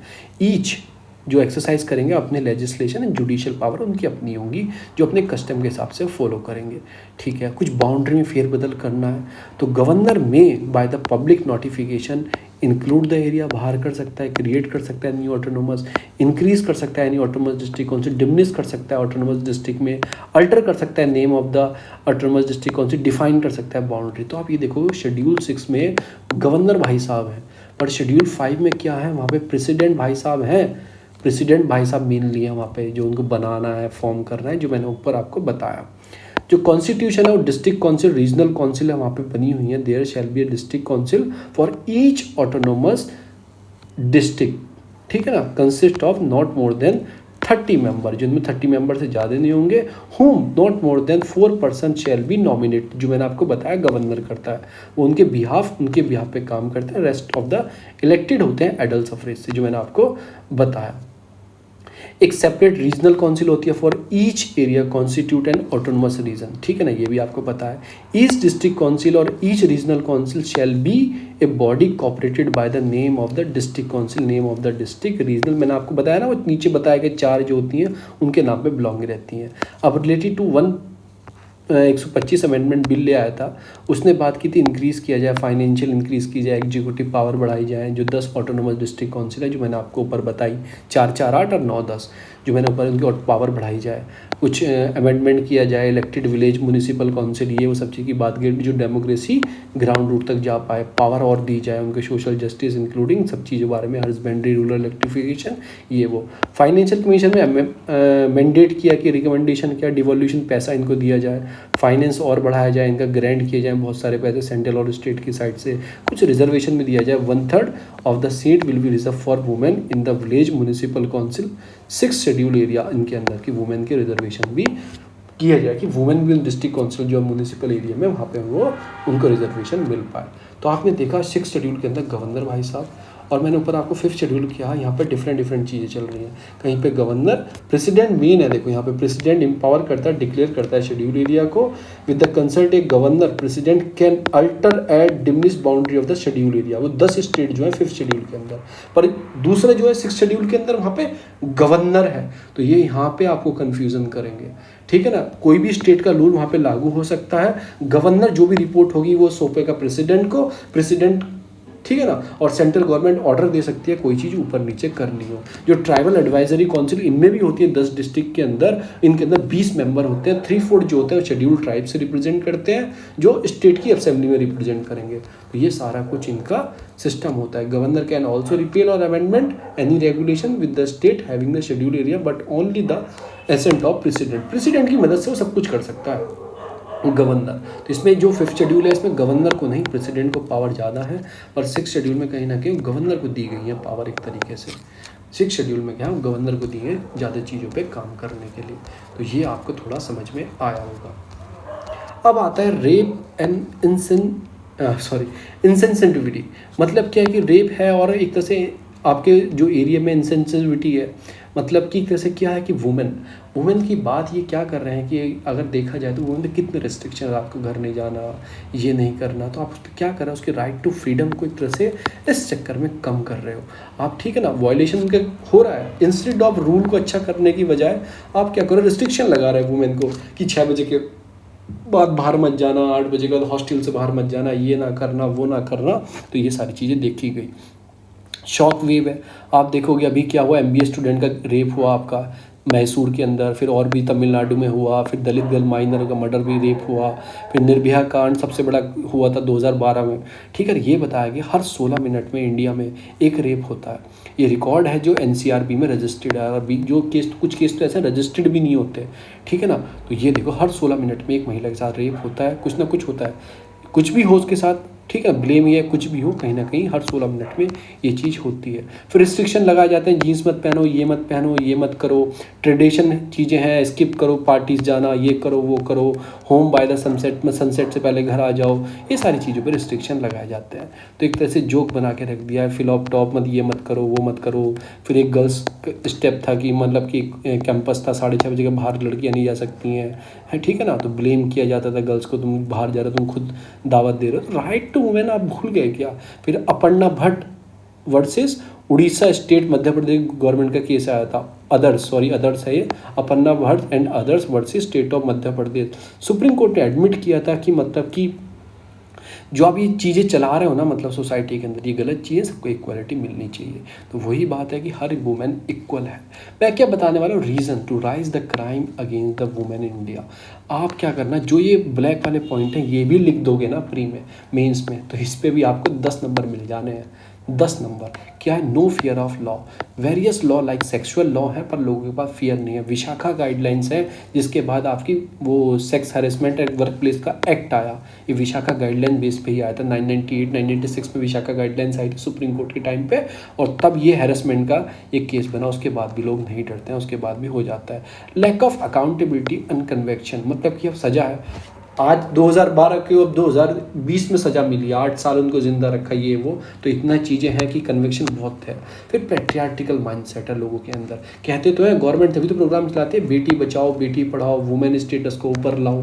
क्या बात है, लाइन बन गई है। तो बेटी बचाओ बेटी पढ़ाओ, वुमेन स्टेटस को ऊपर लाओ। तो ये है। कुछ पुलिस फेलियर है कि पुलिस अच्छे से इन्वेस्टिगेशन नहीं कर पाती है, क्राइम को नहीं पूरा क्रिएट कर पा, बस मतलब पूरी चार्जशीट अच्छे से नहीं प्रिपेयर कर पाती है। Lack of public safety. Women generally क्या है कि are not protected outside their home. मैंने स्ट्रीट में देखा पूरा लिट है, लैक ऑफ वुमेन टॉयलेट्स हैं। तो एक पब्लिक जो सेफ्टी चीज़ें होती हैं वो भी कम है। वो क्या करती हैं, आपको पता, वुमेन टॉयलेट नहीं है, वुमेन को मतलब इमरजेंसी है, तो वो क्या करेगी, कोई ऐसी चीज़ चूज़ करेगी। उसके बाद भी होते हैं बड़े बड़े शहरों में नहीं, पर आप देख सकते हो बहुत जगह। फिर मोर रिपोर्टिंग होनी चाहिए। अभी क्या है कि 12% इंक्रीज़ हुआ है सेक्सुअल वायलेंस को। क्यों इंक्रीज़ हुए? तो लोगों में एम्पावरमेंट आने लगी है, वुमेन आगे बढ़ने लगी हैं, तो केसेस बढ़ने लगे हैं, यानी कि वो बताने लगे हैं, पहले केसेस नहीं होते थे। फिर लैगिश जुडिशियल सिस्टम, कि वो ये इन्वेस्टिगेशन नहीं हुई, प्रोस्टिक्यूट मतलब कि उसके प्रोस्टिक्यूट नहीं हुआ, पनिश अच्छे से उसे नहीं मिल पाया, अच्छा वकील ने मुकदमा नहीं रखा, जजों की कमी है। तो 1-1 मिलियन, देखो एवरी 1 मिलियन पर्सन 15 जज हैं, यानी कि 10 लाख पे हमारे पास कितने जज हैं? तो ये बात याद रखो, 10 लाख पे हमारे पास 15 जज हैं हमारे भारत में। तो अब क्या केस सॉल्व करोगे, क्या आप करोगे? वायलेंस अगेंस्ट द वुमेन, ये लाइन बहुत अच्छी है। Violence against the women in the form of discrimination, आपके directed against the women because she is a women और दैट अफेक्ट द वुमेन, आपकी डिस्क्रिमिनेटी, वायलेंस सीरियसली इनहेबिटेड, ये सारी चीज़ें हैं। ठीक है ना, इक्वलिटी विद वुमेन। अब ये होते क्यों है कि अबाउट 1/3 जो कैरेबियन वुमेन है are victim of intimate partner violence, जो उसका पार्टनर होता है, वायलेंस अब्यूज़ होता है by the man and the victim. ये देखो गर्ल्स के साथ। Women are more likely to be harassed and assault or killed, तब शायद किया जाता है। वायलेंस जो है against the women can happen regardless of the socio economy status region and intensity. तो ये सारी चीज़ें किए जाते हैं। मेजर चैलेंज क्या है? एम्पावरमेंट करना पड़ेगा, इंप्रूव डाटा करना पड़ेगा, रीइंफोर्सिंग नेशनल कैपेसिटी, मतलब कि क्या जो पुलिस ये सारी चीज़ें इनको रीइंफोर्स करना पड़ेगा ताकि इन सब चीज़ों को रोका जाए। अब इनके लिए क्या करना चाहिए वो मैं आगे बताता हूँ। सिविल सोसाइटी पार्टिसिपेशन, जो NGOs होते हैं, सिविल सोसाइटी पार्टिसिपेशन, गांव में जाएं और पूछें कि किसी का अत्याचार हो रहा है, आप उसे बताओ कि आपके घर के आसपास हो रहा है, बताओ, रिपोर्ट करो, NGO को एम्पावर करो, अवेयरनेस प्रोग्राम चलाओ, स्टेट एक्शन ले। स्टेट अगर वो पता लगा स्टेट ने एक्शन नहीं लिया तो क्या फ़ायदा उसका? पुलिस में रिफॉर्म लाओ, स्पेशल थाना बनाओ, महिला थाना आजकल होने लगे हैं, वुमेन हेल्पलाइन डेस्क बनाओ, ऐसे करके कुछ प्रोग्राम चलाओ। जुडिशरी में रिफॉर्म लाओ। अगर वुमेन के साथ रेप हुआ है तो विद इन 6 मंथ में केस सॉल्व होना चाहिए, चार्जशीट भी स्पीडली और केस भी स्पीडली। और जो वुमेन जो पीड़ित है उसे कुछ कंपेंसेशन दो, क्योंकि सोसाइटी ने ऑलरेडी उसको डिस्क्रिमिनेट कर दिया, अपने अंदर से, एटलीस्ट उसका कंपनसेशन मिलेगा, कुछ हिम्मत आएगी उसके लिए। फिर जो मीडिया है, मीडिया का रोल बहुत इंपॉर्टेंट है चीज़ों के लिए। ये किसी को भी हीरो बना देगी और किसी को भी जीरो बना देगी। तो एक मीडिया का रोल होना चाहिए, वो एक तरह से पॉजिटिव वे में होना चाहिए। फिर जो क्राइसिस सेंटर है, अभी रेप क्राइसिस सेंटर होते हैं कि अगर महिला के साथ कुछ गलत हुआ है तो सेंटरों में वो महिला को दिया जाता है। इन तो बहुत सारी कंट्रीज़ में, ऑस्ट्रेलिया, कनाडा, अमेरिका, बहुत जगह है। This centre providing help through the telephone helpline number, या दिस सेंटर प्रोवाइड करते हैं रेप विक्टिम को मेडिकल हेल्प में, काउंसलिंग में, फाइनेंशियल हेल्प भी करते हैं, जॉब अपॉर्चुनिटी में हेल्प करते हैं ताकि वो एम्पावर हो पाए। उसकी काउंसलिंग में, बहुत सारी चीज़ों में उसकी हेल्प करते हैं। तो ऐसे आपके क्राइसिस सेंटर डेवलप करने चाहिए, स्पेशली फॉर द वुमेन। तो ये सारी चीज़ें वुमेन के लिए थी। दूसरी जो न्यूज़ आती है वो आती है human right violation in the police custody, वही इनमें बात करेंगे। सुप्रीम कोर्ट कई बार चिल्ला के बोल चुका है कि जो पुलिस पकड़ के ले जाती है लोगों को और अपनी कस्टडी में रखती है, लोगों की डेथ हो जाती है, तो ह्यूमन राइट वॉल्यूशन तो है, उसके राइट्स हैं, उसके राइट्स मिलने चाहिए। अगर वो प्यूनिटिव डिटेंशन है, प्यूनिटिव मतलब कि उसे पता होना चाहिए, आर्टिकल उसे बोलता है, आर्टिकल 122 आपसे बताता है कि किस बेस पे आपको गिरफ्तार किया गया है, ठीक है। विदिन 24 आपको मैजिस्ट्रेट के सामने पेश करना है, ठीक है। उसको अधिकार है कि उसको अपनी लीगल सर्विस प्रोवाइड की जाए, वकील को बुलाने का अधिकार है उसके पास। पर क्या करते हैं आपकी पुलिस, क्या करती है, हैरेस करती है। वही कई बार chief justice of India noted किया कि पुलिस स्टेशन में मतलब हाईएस्ट थ्रेट है ह्यूमन वायलेंस का, कस्टोडियल टॉर्चर किया जाता है, लोगों की डेथ हो जाती है। According to the national service authority, नासला लीगल जो आपकी सर्विस प्रोवाइड करती है, उसने कई बार बोला है इन सब चीज़ पे, बोला है कि इन सब चीज़ को देखना चाहिए। अभी नासला है क्या, मैं बहुत बार चिल्ला के बाद बोल चुका हूँ, मैं बता ही देता हूँ। नेशनल लीगल सर्विस अथॉरिटी ये कॉन्स्टिट्यूट किया गया था 1987 में, which came to into force in November 1995। देखो करा तो तब था और 1995 से लागू हो गया था। ऐसा क्यों? क्योंकि आप एक्ट तो लेके आए, उसके लिए बहुत बड़ा इंफ्रास्ट्रक्चर डेवलप करना पड़ता है। To establish the national wide uniform network for providing a free competent legal services to the weaker section of the society, जो मैंने आपको ऊपर बताया था। ट्रांसजेंडर हो गए, और भी हो गए, और लोग भी हो गए, गरीब हो गए, ST/SC कम्युनिटी हो गए, वुमेन्स हो गई जो रेप पीड़ित हैं, उनके लिए अगर वो नहीं ले पाती हैं लीगल सर्विसेज, वकील नहीं कर पाती हैं, पैसे नहीं है, तो ये आपके थोड़ी है कि आपको इंसाफ नहीं मिलेगा। उसको कौन हेल्प करता है? उनको नासला हेल्प करता है। तो chief justice is the patron in chief and the जो सेकंड सीनियर मोस्ट जज of the supreme court as the executive chairman authority. जो इसके चीफ होते हैं वो हैं चीफ जस्टिस ऑफ इंडिया जो है, और जो सेकंड जज जो सीनियर मोस्ट जज है सुप्रीम कोर्ट का, वो एग्जीक्यूटिव चेयरमैन होते हैं नासला केस के। तो ये भी आपको याद रखना है। आर्टिकल 39A बहुत इंपॉर्टेंट आर्टिकल है। ये क्या बोलता है? कॉन्स्टिट्यूशन प्रोवाइड करता है free legal aid to the poor and the weaker section of the society to promote the justice on the basis of equal head opportunity. तो ये आर्टिकल 39A बोलता है सबको इक्वल समानता का अधिकार है, फ्री लीगल एड उसे मिलनी चाहिए जो poor section of the society का है, प्रमोट करना चाहिए इक्वल अपॉर्चुनिटी जस्टिस के सामने। आर्टिकल 14 और 22 मैंने आपको बताया अभी, ये ऑब्लिगेट करता है state government to ensure the equality before the law. Equality सबके सामने रहना चाहिए। और कहीं ना कहीं इट कैन नॉट, जो नासला है ये आर्टिकल जो आपके सस्टेनेबल डेवलपमेंट गोल 16 है उसको फुलफिल कहीं ना कहीं ये करता है। अगर आपको SDG याद करना है ना, SDG एक मेरी प्लेलिस्ट है, आप प्लेलिस्ट में जाना, और इंटरनेशनल वाली प्लेलिस्ट है, उसमें मैंने शॉर्टकट डाला है, 10 मिनट की वीडियो है, उसमें मैंने SDG को और बहुत सिंपलीफाई फॉर्म में डिफाइन किया। मतलब एक मैजिक ट्रिक से, magic trick in the sense नहीं है कि जो मेरी ट्रिक्स हैं जो मैं अप्लाई करता हूँ वो मुझे याद रहती हैं, ताकि आपकी भी याद हो जाए। मे भी ऐसी कोशिश है, तो मैंने वो ट्रिक को उसमें डाल दिया है। 10 मिनट में वीडियो को मैं चैलेंज करता हूँ, और वीडियो को मंथ में आपने 3 बार भी देख लेना, 10 मिनट आप SDG नहीं बोलोगे। जो 1 साल तक अपने सामने पेपर चिपका के रखते हो ना, जहाँ बैठते हो SDG गोल 17 गोल्स हैं 2015 से 30 तक फुलफिल करने हैं, ये SDG ज़िंदगी में नहीं बोलोगे। 3 से 4 बार उस वीडियो को आपने देख लिया, ये चैलेंज है, ठीक है।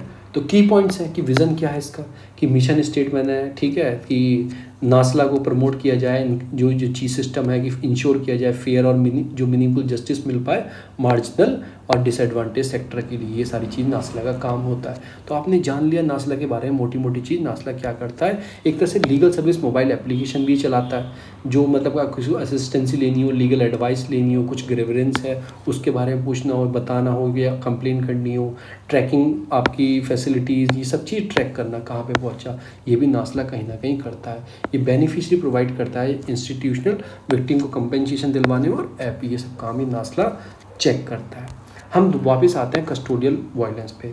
अगर डाटा देखें अपना नेशनल क्राइम रिकॉर्ड ब्यूरो का 2001 और 2016 तक 18 तक कितनी डेथ हो चुकी हैं। 26 policeman were convicted to custodial violence और 1727 such death being reported in India. ये देखो कि 15-16 साल में 1700 लोग डेथ हो चुकी है कस्टोडियल पुलिस के अंदर। ओनली 4.3% ऑफ द 17 जो डेथ हुई हैं 2018 में हुई हैं, ठीक है, इंजरी ड्यूरिंग द फिजिकल जो टॉर्चर करती है ना पुलिस, वो असॉल्ट करती है, मारती है, उसकी वजह से। Except in Uttar Pradesh, Madhya Pradesh, Chhattisgarh, Orissa, no policeman was convicted for such death across the country. इन स्टेट के अलावा कहीं ना कहीं कोई भी पुलिसमैन कन्विक्टेड नहीं हुआ, सबसे ज़्यादा इन्हीं में हुआ है। Apart from custodial death 2000 human right violation के केसेस आ चुके हैं कि पुलिस ने हमारे साथ ह्यूमन राइट वायलेशन किया। अभी मेजर रीज़न क्या है? एक तो हमारे पास लैक ऑफ लीगल रिप्रेजेंटेटिव है, ठीक है ना। वही बेचारे वो लीगल रिप्रेजेंटेटिव कौन है? द पुलिस स्टेशन उनको यूज़ किया, अरेस्ट किया, डिटेन किया। फर्स्ट अरेस्ट होता है डिटेंशन का, ऑफ्टन डिसाइडेड टू, मतलब केस क्या है, फिर लेंथ जो जुडिशियल प्रोसेस की बहुत लंबी है, कोई केस भी कर दे तो उसके केस को कोई सुनेगा नहीं। पुअर और वर्नेबल सेक्शन की तो कोई सुनता नहीं है, थाने में कुछ भी करो। एब्सेंस है स्ट्रॉन्ग लेजिस्लेशन नहीं है, एंटी टॉर्चर जो लेजिस्लेशन लॉ है वो बहुत हमारे वीक है हमारे यहाँ। इंस्टीट्यूशनल चैलेंजेस भी हैं, ठीक है ना। एंटायर जो प्रिजन सिस्टम है हमारे यहाँ वो एक तरह से ओपेक बना हुआ है, ट्रांसपेरेंसी नहीं है पूरे सिस्टम में। ये भी बोला कि प्रिजनर रिफॉर्म्स आने चाहिए।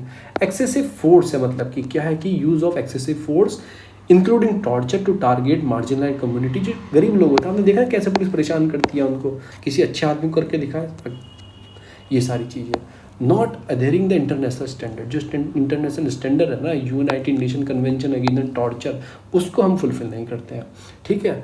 While signing only indicate the country intention to meet the obligation, rectification on the other hand, ठीक है, एंटाइटल करता है कि ब्रिंग द लॉ, ठीक है ना, अपने अंदर लाने चाहिए। फिर कॉन्स्टिट्यूशन लीगल प्रोविंसेस क्या है कि जो प्रोटेक्शन मिलती है from the torture fundamental right है, जो आर्टिकल 21 बोलता है, राइट टू लाइफ डिग्निटी, ये है आपके अंदर जो आपको इस सब चीज़ों को रोकने के लिए बोलता है।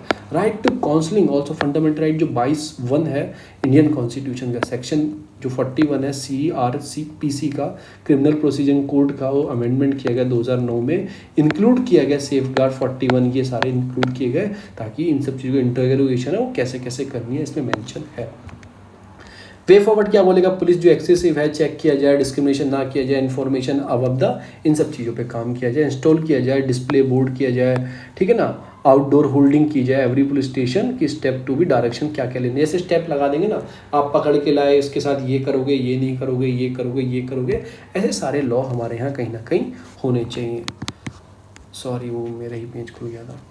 आगे चलते हैं। आगे आता है ई कोर्ट का प्रावधान। इसमें बात किया है सुप्रीम कोर्ट ने कुछ प्रोटोकॉल गाइडलाइंस दिया, फिजिकल हियरिंग स्टार्ट होने वाली है क्योंकि केसेस कम हो गए तो अब खुलेंगी फिजिकल हियरिंग। अब तक कैसे चल रही थी? ई कोर्ट। तो मैं बताऊंगा कि इलेक्ट्रॉनिक कोर्ट मतलब कि वर्चुअल फॉर्म में चल रही थी। इलेक्ट्रॉनिक कोर्ट के फायदे क्या हैं इंडिया में और उसके नुकसान क्या है इंडिया के अंदर, तो ये मैं बताऊँगा आपको इसके अंदर।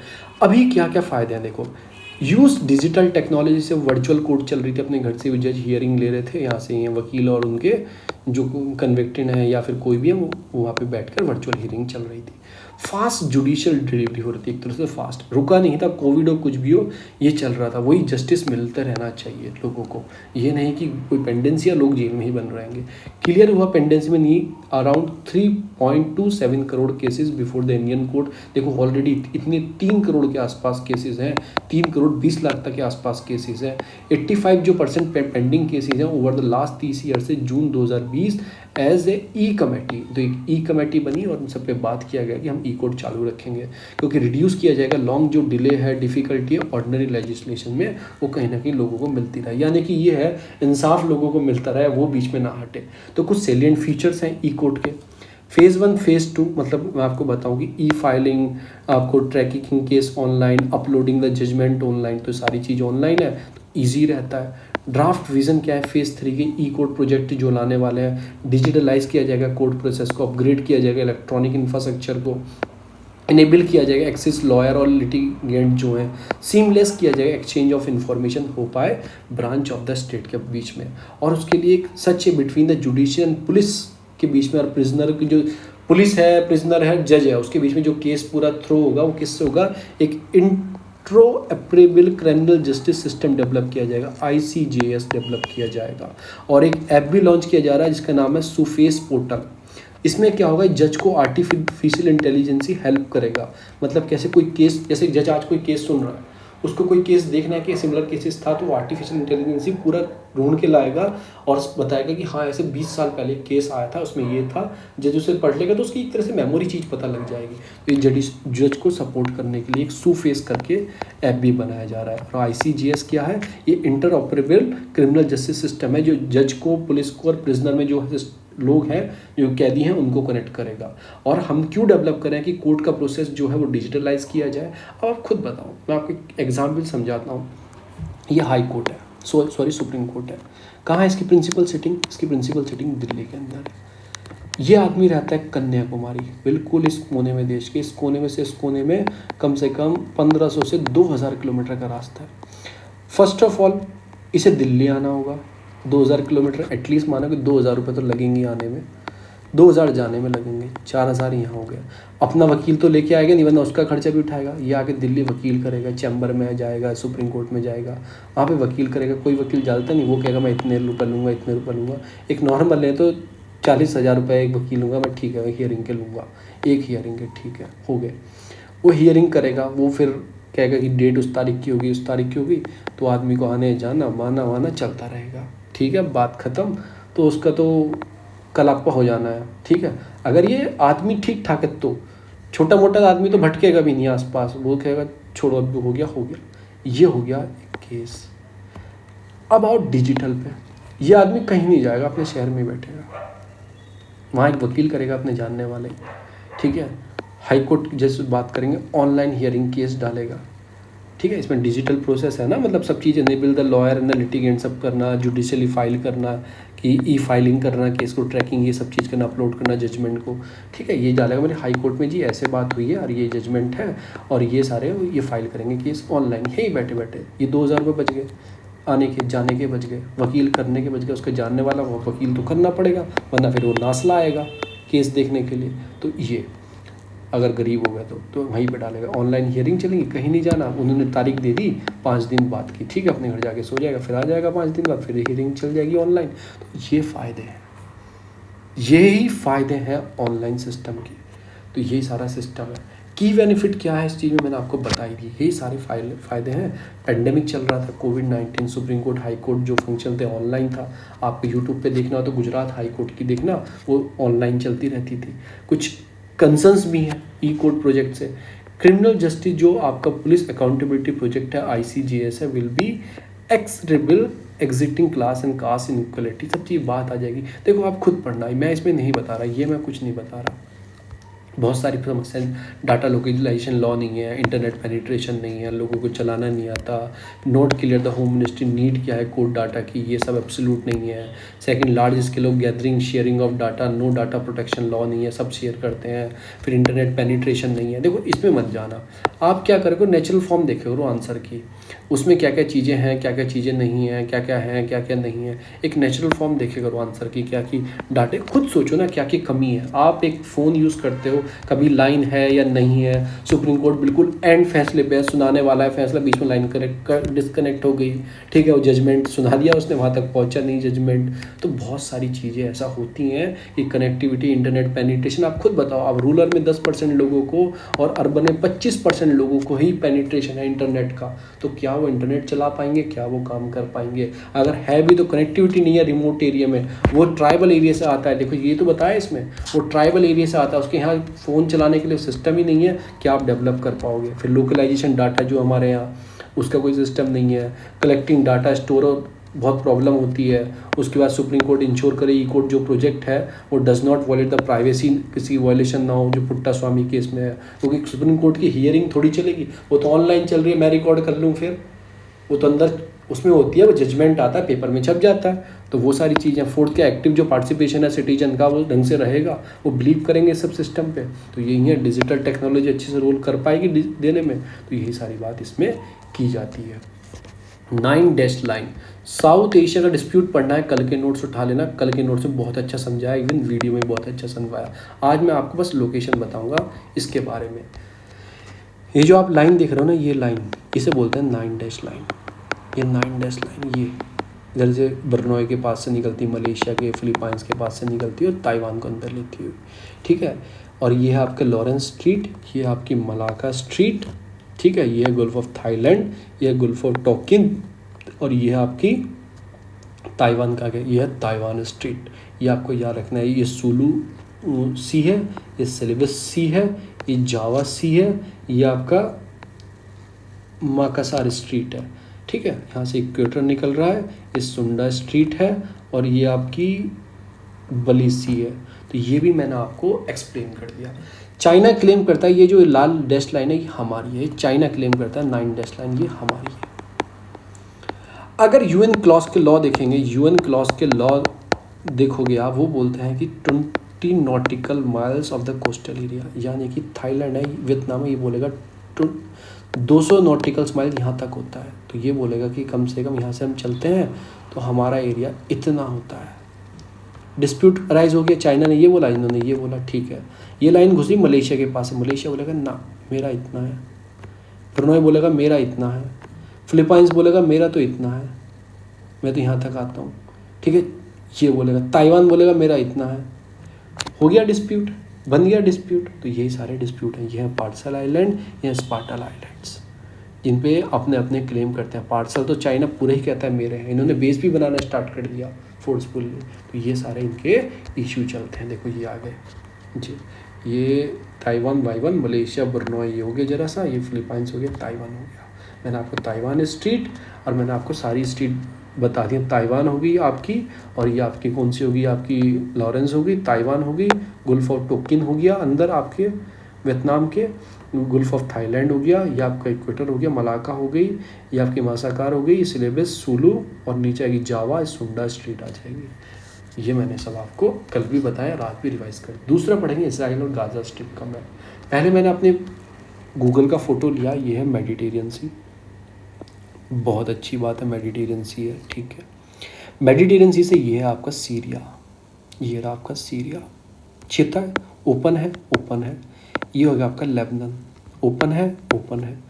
ये आपका हो गया इज़राइल, इज़राइल ओपन है, ओपन है। क्या जॉर्डन छूता है? नहीं छूता। 2 बार क्वेश्चन पूछा है परी ने, जॉर्डन नहीं छूता, ब्लॉक हो गया ना, कहाँ से छूगा, नहीं छूता। क्या इराक छूता है? इराक तो बहुत पीछे, नहीं छूता। क्या टर्की छूता है? टर्की टच करता है, टर्की टच करता है। तो ये सारा रीज़न हो गया, टर्की टच करता है। तो ये होगी। ये मैं आपको एक स्पेशली गुल्फ ऑफ अकाबा, इसे बोलते हैं गल्फ ऑफ अकाबा। ये किससे छोटा है? इजिप्ट। ये किससे छोटा है? इज़राइल। ये किससे छोटा है? जॉर्डन। ये किससे छोटा है? Saudi Arabia. 4 कंट्री से गल्फ ऑफ अकाबा बनता है, जिसका एक्सेस इसके अंदर है। अकाबा कैसे रखना, देखो वी बन रहा है अकाबा, अकाबा तो ए से हो गया, अब्बा, ऐसे अकाबा अब्बा याद रखो। अब्बा ऑफ द, इस एरिया का अब्बा कौन है पूरे एरिया का? वो है सऊदी अरेबिया, बहुत बड़ा एरिया पड़ता है। तो सऊदी अरेबिया के आसपास कौन सा पड़ता है? Gulf of Aqaba. कुछ कभी कभी रिकोगनाइज नहीं रहता कौन सा एरिया कहाँ पे पड़ता है। तो ये सारी चीज़ इसमें होगी। और आते हैं डीपली, आते हैं इसराइल के अंदर। ये जो आप लाल वाला रीजन देख रहे हो, इसे बोलते हैं गोलन हाइट्स। जो ये वाला एरिया देख रहे हो, इसे बोलते हैं गाजा स्ट्रिप। और ये जो एरिया कवर देख रहे हो, इसे बोलते हैं वेस्टर्न बैंक, ठीक है ना। ये इजिप्ट मैंने बताया था, वेस्टर्न बैंक और जेरूस यहाँ पे नीचे बिल्कुल जॉर्डन से भी टच होती हुई, वेस्टर्न बैंक से भी टच होती हुई, और इजराइल तक थोड़ी नीचे तक। यहाँ है डेड सी, हाईएस्ट सेलेनिटी जो होती है सी, ये है डेड सी। तो आपको याद हो गया गोलन हाइट, ठीक है। उसके बाद हो गया वेस्ट बैंक, नीचे जाओगे डेड सी, ठीक है। फिर आपको गाजा स्ट्रिप हो गई, ये आपको याद रखना है, ठीक है। आगे चलते हैं। तो ये कुछ एरिया हैं जो मैंने आपको बताया। दूसरा आता है आपका, जो आता है ये वाला एरिया, ये वाला अभी आपको पूरी समझ में आ जाएगा। ये जो एरिया है गोलन हाइट्स हो गए, ये हो गए, ये हो गए, गाजा भी कहीं नहीं, जो फ़िलिस्तीन है उसके डोमिनेटेड एरिया। पर इनको भी कहीं ना कहीं कब्जा करके कौन रखता है? इजराइल, क्योंकि उसने वार में जीते हैं, ऐसे नहीं जीते, उसने वार में जीते हैं। ये आपकी डेड सी है जो आपको याद रहनी चाहिए। ये आपकी वेस्टर्न बैंक की कालिया करके सिटी है, वहाँ पे ये भी याद रहनी चाहिए। ये आपकी गाजा स्ट्रिप है और ये आपके सी ऑफ गैलीली है गोलन हाइट्स में। इसको भी थोड़ा इजराइल ने ऐसे रखा है, अपने अंदर रखा है सी को, सी ऑफ गैलीली। क्यों? ये वाटर सप्लाई करती है गोलन हाइट्स के और इजराइल के बीच में, सी ऑफ गैलीली। तो ये भी आपको याद हो गया। आगे चलते हैं। दूसरा आता है अफगान थ्रेट, ठीक है ना, जजिंग इंडिया रिस्पॉन्स। अफगान का थ्रेट है, इंडिया का जजिंग रिस्पॉन्स है। 10 दिन से 20 दिन से लगातार अफगान चल रहा है। ये आप खुद पढ़ लेना मेरे हिसाब से कि फर्स्ट क्या India is the major partnership है अफगानिस्तान का, डिपेंडेंट नेशनल सिक्योरिटी पॉलिसी। ये आप खुद पढ़ सकते हो यार, ये क्या क्या चीज़ें होनी चाहिए। इतने बिलियन का प्रोजेक्ट हमने डेवलप किए। फियर ऑफ तालिबान है, India not relevant to player, मतलब तरह से बात ही नहीं कर रहा है। चाइना और रशिया बात कर रहे हैं तालिबान से, इंडिया को आगे आना चाहिए, ठीक है ना। जो चाइना रशिया बात कर पाए, ईरान भी कहीं ना कहीं शिया डोमिनेट, वो भी बात कर रहा है। उसके बाद और जो हिटिंग्स, जो सुन्नी टेरर ग्रुप है वहाँ पे, शिया सुन्नी, वो भी मतलब कहीं बात कर रहे हैं। और इवन तालिबान नहीं है वहाँ पे, और भी बहुत सारे ऐसे जो ग्रुप्स हैं वहाँ पे बैठे हैं जो वहाँ पे हैं, ऑलरेडी मौजूद हैं जो है। तो बात करनी चाहिए इंडिया को ये सारे बोलने, जैसे देखो ये हो गए कितने सारे ग्रुप हैं, लश्कर तैयबा जैसे, मोहम्मद, बहुत सारे ग्रुप वहाँ पे बैठे हैं। तो ये सारी बात इन्होंने बताई है। मैं क्या छोड़ता हूँ, मैं जस्ट बताता हूँ इस चीज़ का, क्योंकि ये चीज़ देखो, जो चीज़ है एडिटोरियल, मैंने ऐसा नहीं है एडिटोरियल ऐड नहीं की, मैं आपको बता रहा हूँ कौन कौन से एडिटोरियल आए थे जो मैंने ऐड किए। पर कुछ चीज़ जो मैं एक दो बार मैंने आपको पढ़ा भी दी है, जिस पर आंसर राइटिंग भी पढ़ा दी है, ये एडिटोरियल था, पूरा एक्सप्लेन किया है क्या क्या प्रॉब्लम है। इसमें भी वही सब एक्सप्लेन किया, कुछ केसेस के नाम दिए हैं, वो हमारे लिए इंपॉर्टेंट नहीं है। फिर ये एडिटोरियल के पार्ट में आया था रेप एंड द आपकी इंसेंसिटिविटी जो था, ये मैंने आपको बताया। ये सब एडिटोरियल थे जो मैंने आपको बताया। तो फ्रेंड्स, इतना ही आज की न्यूज़ थी, आज यहीं इसको ख़त्म करते हैं और फिर कल दोबारा से हम आएंगे। बहुत बहुत आप लोग धन्यवाद। वीडियो अच्छी लगी तो प्लीज़ लाइक, सब्सक्राइब, शेयर जरूर करें।